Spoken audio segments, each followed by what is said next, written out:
All right, everybody, welcome back. This is the Horn Takes podcast. You're very rough around the edges. Texas sports talk destination. I'm your host, Sean Redfern. It's Longhorn Friday, it's Prediction Friday, and we got a Fracas up in Ames tomorrow, folks. We'll do our Trace Otra games week 12 today. Do 4 keys and a prediction for the Iowa State game today. And then we got some random college football stuff to talk about. Check us out on Twitter, TikTok, YouTube, at Horn Takes. You can listen to the podcast at Horn Takes, podcast.buzzsprout.com, or anywhere you listen to podcasts. Trace Otra games, week 12. We were 2 for 3 last week. Still pretty good. We had us a run. We had us a run of 3 straight 3-0 weeks. We were shooting for 3-0 last week to make it 4. Now we're shooting for our 4th time in 5 weeks to go 3-0. We're 22-11 on the season. Let's get into it. Number 21 K-State at number 25 KU. K-State's a 9.5-point favorite in this game. I think this line started at a 10.5-point favorite and has dropped down. Kansas State looking to stay alive in the Big 12 title race. Kansas looking to get back in the Big 12 title race. Long shot, but they could get back in it with a win over K-State and knock off their in-state rival for the first time since 2008. KU's a dangerous team when they're healthy, but they're a little bit banged up, man. We saw a lot of guys get banged up in that Texas Tech game last weekend.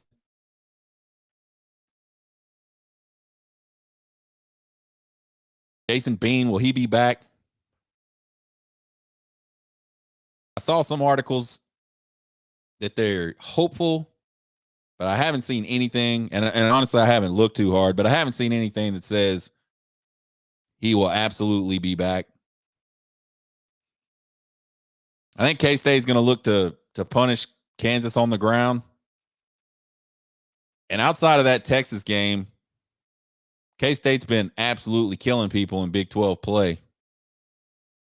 I know they lost to Oklahoma State, but other than that, they've been murdering people. I like K-State to get it done on Saturday. We got K-State 38-30 over KU. Number 5, Washington at number 11, Oregon State, 6:30 p.m. kick on ABC. Oregon State's was a 2.5-point favorite. I couldn't believe it. When I started building the outline for this show yesterday, 2.5-point favorite. Now it's down to 1. Well, it was this morning down to 1. I haven't looked at it lately. A big game for Pac-12 title implications. And it could be a really big game for college football playoff implications.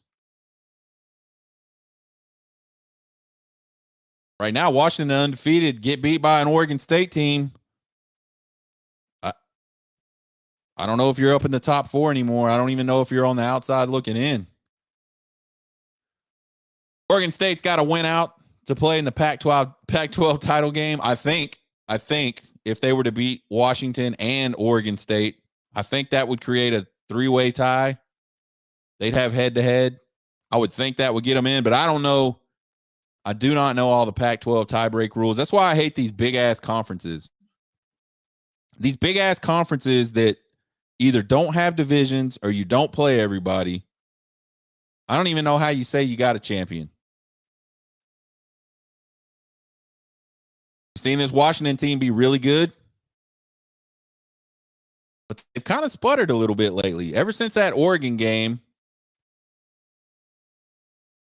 they've kind of looked less than.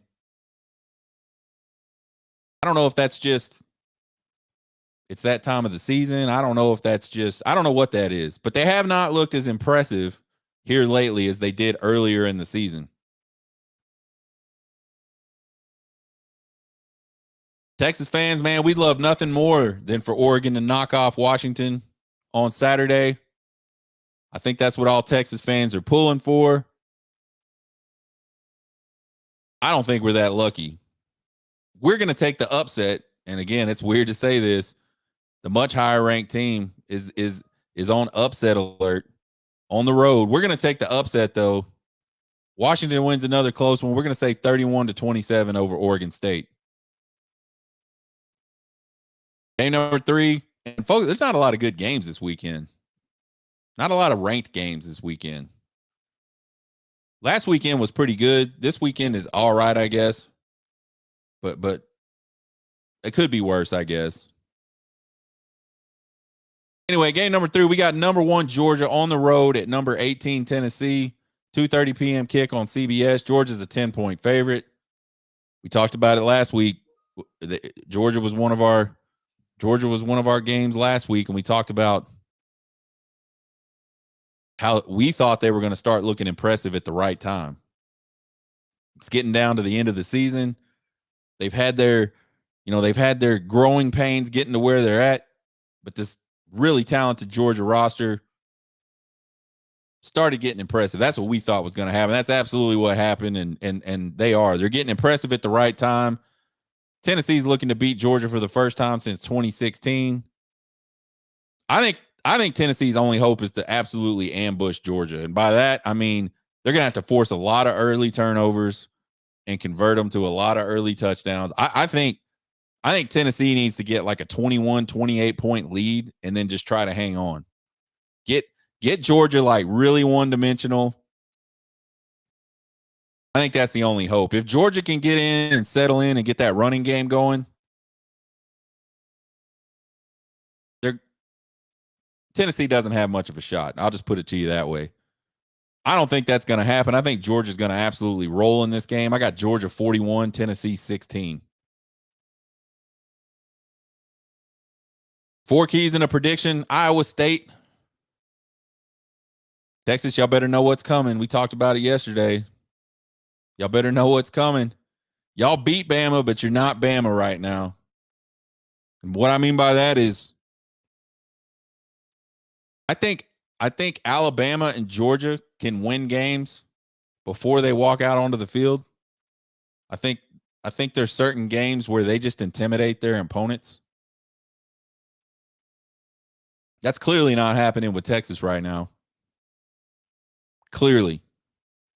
Y'all aren't scaring anybody, and that's okay. I'm not saying you should scare people. Iowa State's certainly not afraid. Or maybe they are. Maybe they are afraid, and maybe that's why they're flapping their gums the way they are. I don't know. I don't think they're afraid. The last time Texas went up to Ames, Iowa, they got their asses taxed. And then last season at home, Texas had to have some late game heroics. I don't even call them heroics. They just forced a turnover late. They kind of sealed that deal.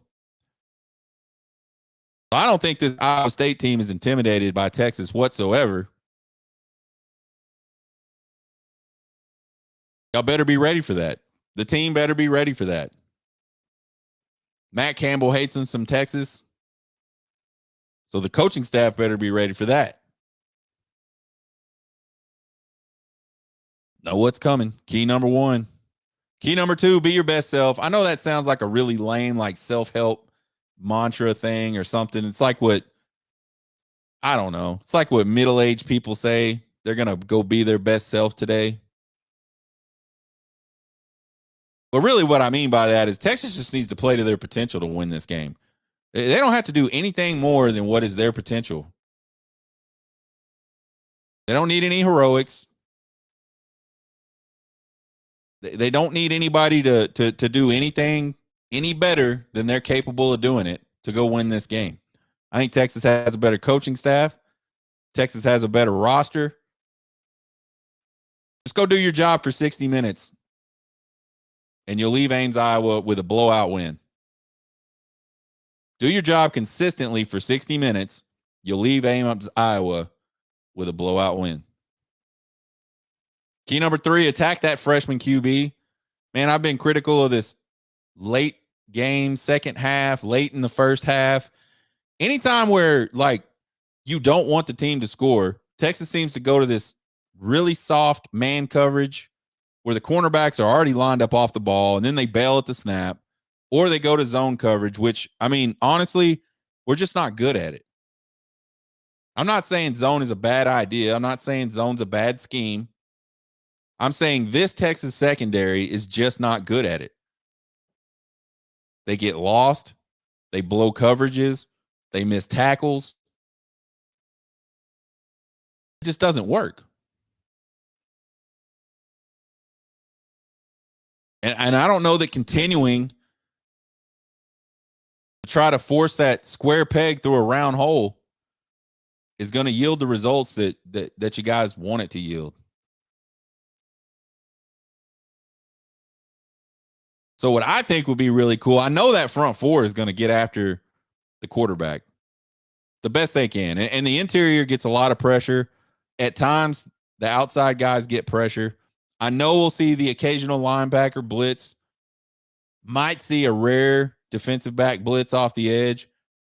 I would like to see PK just flip the script on this deal. Maybe not go zero coverage, but a lot of really tight man coverage and just go after this kid. Get in Beck's face early, make him uncomfortable, and make him beat you with contested throws.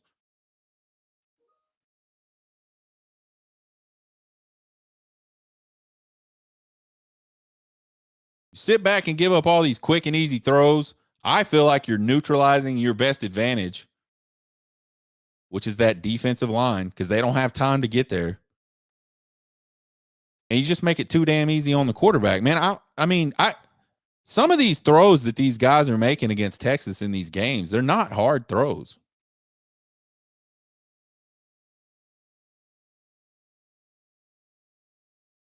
I mean, you don't have to be good to throw the ball to wide open people.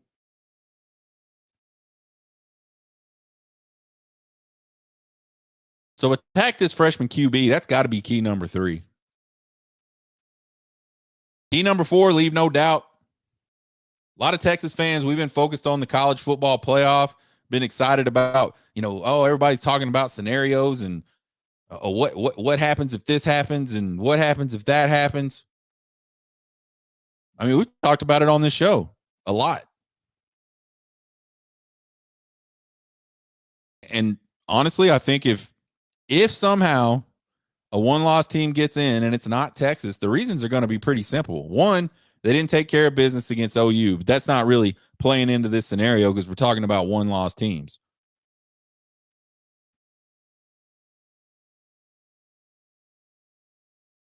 The real reason is because they've left a whole lot of doubt. They played a lot of close games. They've played close games against teams they shouldn't have played close games against.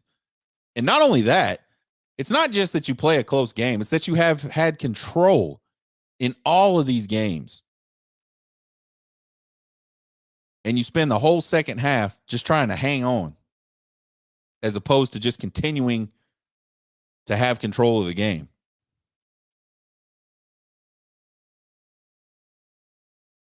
I think Texas needs to pour points all over Ames until the last second ticks off the clock, if they can.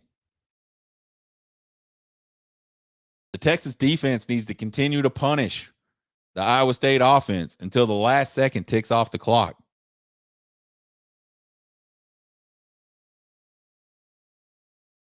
Iowa State should walk off the field at Jack Trice Stadium Saturday wishing that they didn't have to ever play Texas. And really, really glad that they don't ever have to play Texas again. That's what leaving no doubt means. Texas owes Iowa State an ass whooping for that deal 2 years ago up there in Ames. And I think Texas owes it to themselves after the last few games, the last 4 weeks where they've played 3 kind of stinkers in the second half. I think they owe it to themselves to go prove that they can do it as well.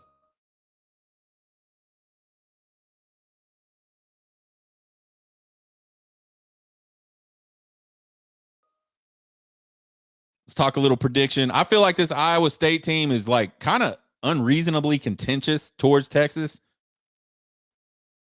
And these two teams haven't played a lot. They don't have a long history. We're not talking about in-state schools.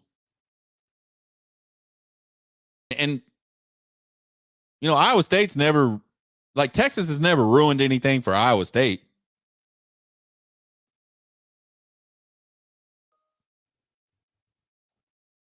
I think a lot of that is just really Matt Campbell and his his us against the world attitude and his 5-star culture, motivational tactics. He's just done a really good job Matt Campbell has done a really good job of finding a way to get these guys motivated to play against teams they shouldn't be able to play with.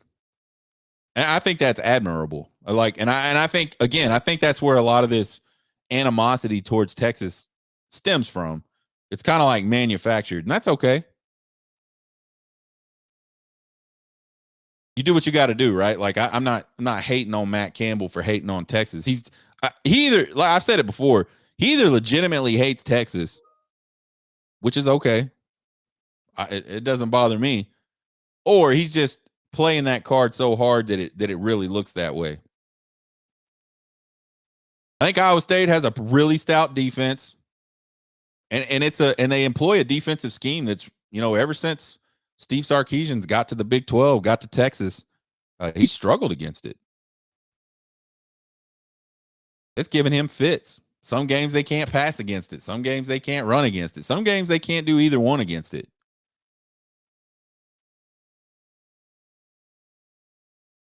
It makes you be patient. Steve Sarkisian's not patient. I think Iowa State would love nothing more than to be the team that derails Texas's Big 12 title hopes, derails any last shred of college football playoff hopes they have. We talked about it the other day. This game is a must-win for Texas. Big 12 championship. You don't win this one, you're fixing to be in some weird-ass tie. We were talking about it earlier in the show today. All these stupid-ass big conferences with no divisions playing all these weird schedules where everybody doesn't play, and then having all these funky tiebreak rules to try to make sense of the whole mess that's left over at the end. That could come up and bite Texas huge.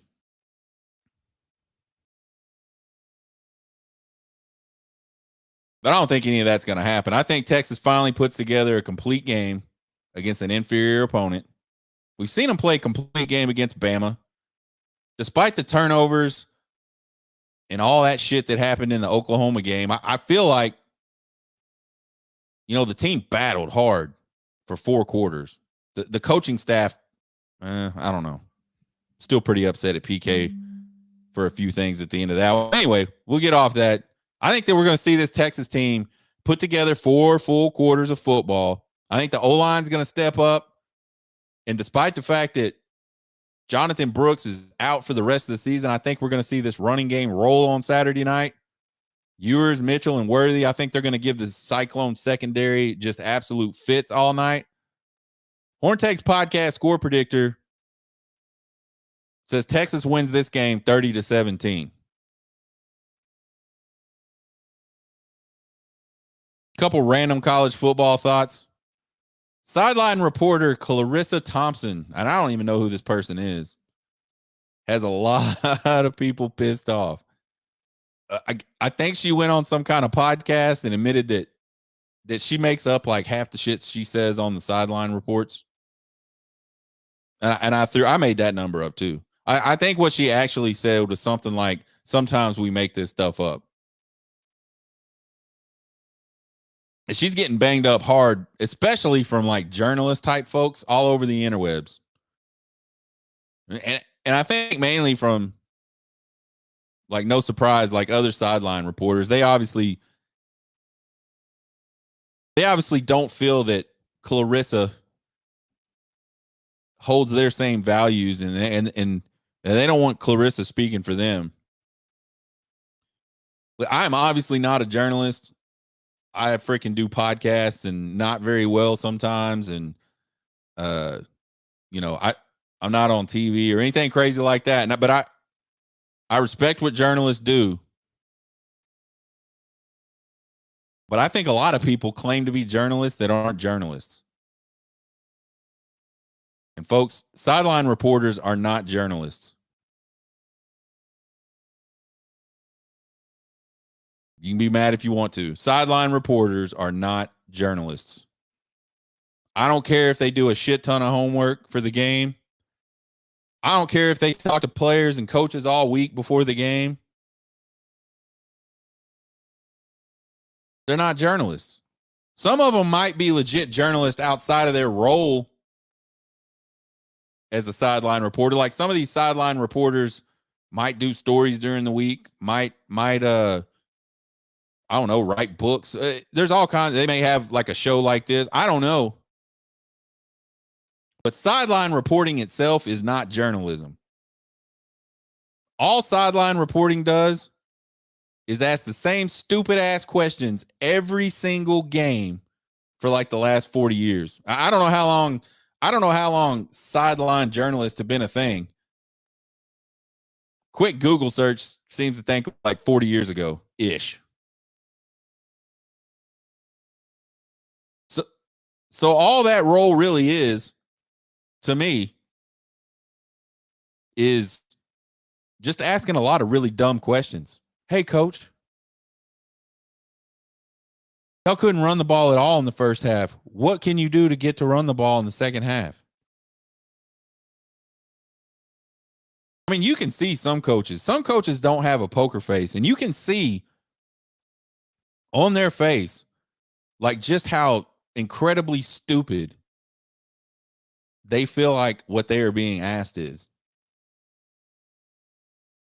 And I'm a person with not a lot of patience either. And honestly, I would rather be up in the locker room, like figuring out some stuff for the second half than talking to somebody that's going to ask me a bunch of really stupid questions and then call it journalism.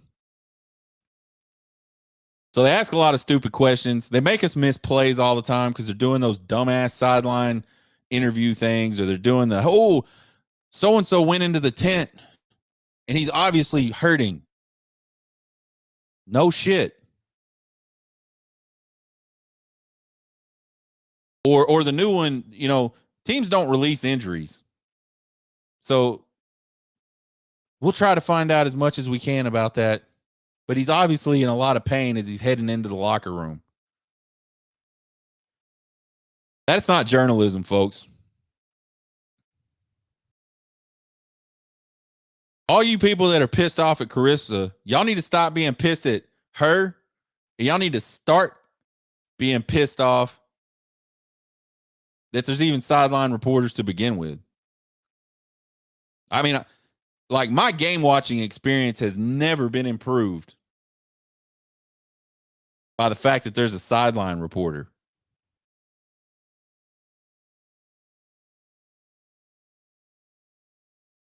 You know what else sucks in football broadcast today? Those, let's analyze this penalty and let's bring in expert ex official guy to tell us the rules of college football. That's real fucking dumb too. But you know what?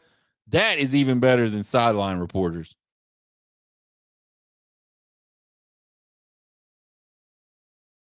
And I want to be real clear of a few things. Like when I say sideline reporters, I don't mean just the ladies. I mean even the dudes that are down there doing that dumb shit. I do not mean to say that you shouldn't be proud that you have a job doing sideline reporting. I'm not saying you can't jumpstart a career in legit journalism by being, I think it's a job where you pay your dues. I think that's what type of role it is. It's like a pay your dues type job. There's nothing wrong with paying your dues.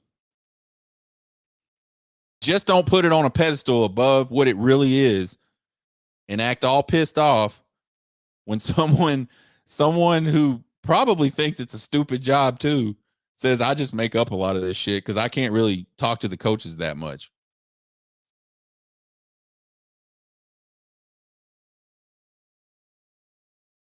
Harbaugh accepts his suspension. will not be an appeal, will not be a hearing. And a lot of people think that's a positive thing. I don't. I think to me that means there's just more shady shit that went on with this whole Michigan sign stealing scandal. Then we find out this morning that the linebacker coach, Chris Partridge, he got canned this morning. Really? Really, Michigan? Really, Harbaugh? You're going to make the linebacker coach the fall guy for all this shit? I mean, I can't imagine he got fired because his linebackers are bad.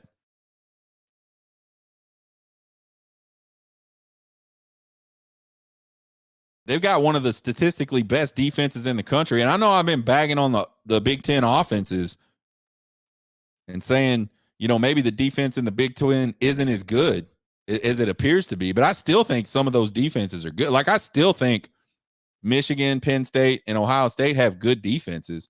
I just don't think they're as good as they look like when you watch those teams play each other.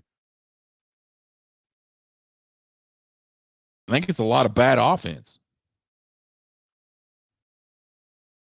Lack of big time playmakers on offense on some of those teams. So Chris Partridge didn't get fired because his linebackers aren't playing well. He got fired because they didn't want Jim Harbaugh to get fired.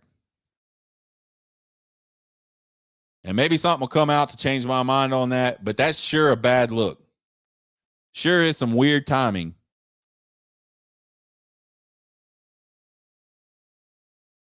We're going to accept this suspension, which hopefully gets everybody talking about something else and hopefully slows down or stops altogether any kind of more digging, more investigation into what really happened, which was probably some really, really shady shit. And then we'll go ahead and appease some people and we'll fire Chris Partridge. That is a bad look for Michigan, my opinion. Maybe some more stuff will come out. Maybe he was the ringleader. I don't know. College football playoff committee is incentivizing the wrong things, folks. We talked about this a little bit earlier this week. But the more and more I think about this whole one-loss team, who should be ranked ahead of who, the more and more I hear about how Alabama is just so much better now than they were at the beginning of the season. And if, some guy on ESPN says if they played on a neutral field today, I would have Alabama as a 10-point favorite. It's got me to thinking what they're basically saying going on the road and beating a top 10 team out of conference doesn't mean anything. Because you can always just come back and say, oh, well, that team just looks better now. I mean, yeah, they played each other, and the team that wasn't supposed to win went on the road and won that game by double digits. But if they were to play today on a neutral field, I think Bama would be a 10-point favorite. And there's no doubt that Bama would win that game. That's what they're saying. That's what all these guys are saying. And it's okay to say that. Except when you say that, you just completely diminish the fact that in reality, a team went on the road and played another team in their house that was favored to win a game, and they beat that team by double digits. So what's the point in playing the fucking game? Why would anybody schedule big time non-conference matchups if when you go and win those games, you don't get any reward for it at all? I mean, we give programs shit all the time. Everybody gives the SEC team shit all the time about how they don't play anybody at a conference.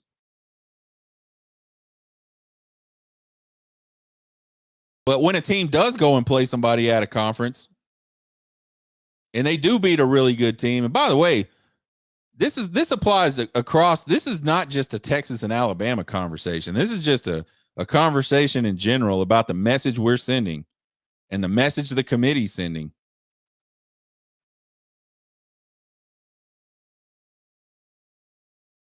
What's the point in doing it?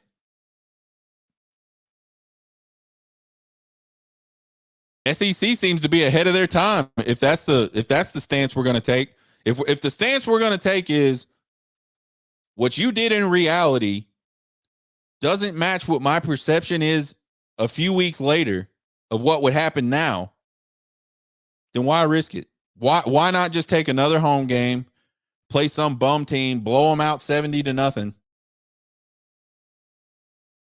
like Oregon did? And then if you lose, at least you blew everybody out though. So now, man, that's the most impressive one-loss team right there.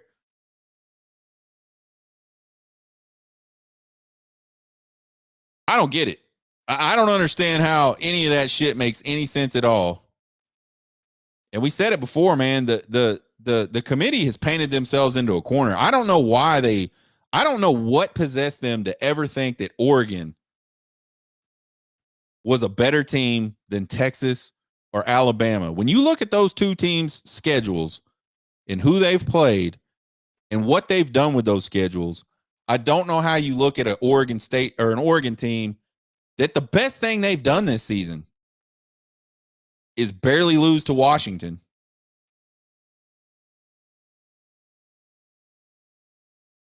And the close second to that was they beat a Utah team that doesn't have a starting quarterback.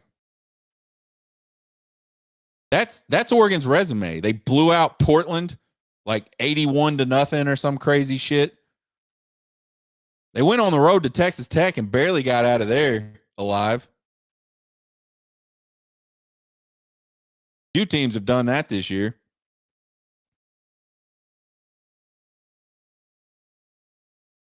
If you're not gonna count the games, what's the point in playing the fucking games? If you're just gonna go back and say, oh well, if they played now, the other team would win, then what's the point in having played the game? Check us out on Monday. We'll have Exaggeration Monday, and we may have to combine some stuff. It's a short week next week. I forgot. It's Turkey Week next week.